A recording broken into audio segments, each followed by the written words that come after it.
Well, Marty was right. The kids do indeed love it.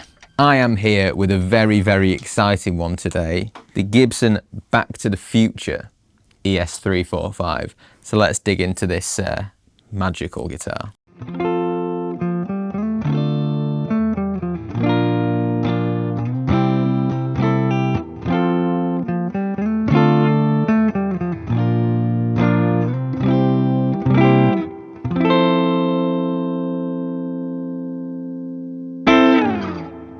Anyone familiar with the Back to the Future films, and specifically the first one, knows exactly what is in my hand here. This is a very authentic recreation of Marty or Marvin's, however which way you look at it, the famous red hollow body that they play towards the end of the first film. So this one in my hand then is the Epiphone recreation, which is limited to 1,985 units, which many of you will know is 1985, the year that the first film is set in. And some of the kind of key talking points of this one, you've got the Kalamazoo headstock on this one with the vintage tuners. One really nice touch is there's on the back there, there's a little decal that says Hill Valley Music, Hill Valley, California. Your kids are going to love it, as a slogan, which is a lovely bit of fan service and a homage to the film, and so obviously to Marty's iconic line at the end of that performance. Obviously one of the big spec points of the original guitar, which was actually quite unique to that instrument, was the inlay. So you've got the splits, but you've got the solid block on the 12, which is iconic and recreated in great detail here. You've got obviously the gold hardware, the big speed, the baritone with the brass plate underneath. It absolutely looks the part.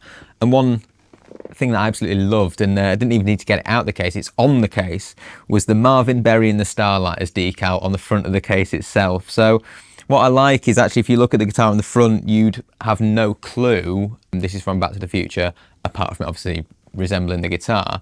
But then on the rear of the headstock and on the case itself, you've got these little bits of fan service which just, you know, pay homage very nicely to the film that it's based on.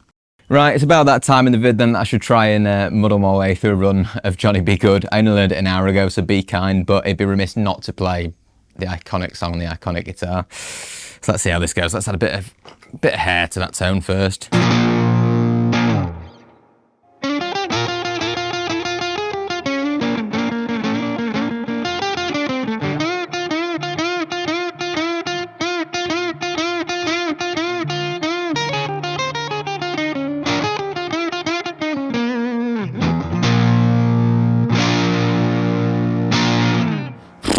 Just about. Apologies if that was a little bit sloppy. I'm no Chuck Berry, I never professed to be. But it does sum up everything that this guitar is about, that you do just want to let rip, and there's iconic riffs that come straight to mind, you know, just paying homage to the legacy of Back to the Future. So if you want to grab one of these, make sure you don't hang around, because they are strictly limited in number, and you can't jump in the DeLorean and go and grab one once they're gone. So be quick if these do tickle your fancy, and make sure you check out the even more limited Gibson custom one, which will have a few of, I'm not sure how many, but you will have to be really fast with that for an even more authentic recreation.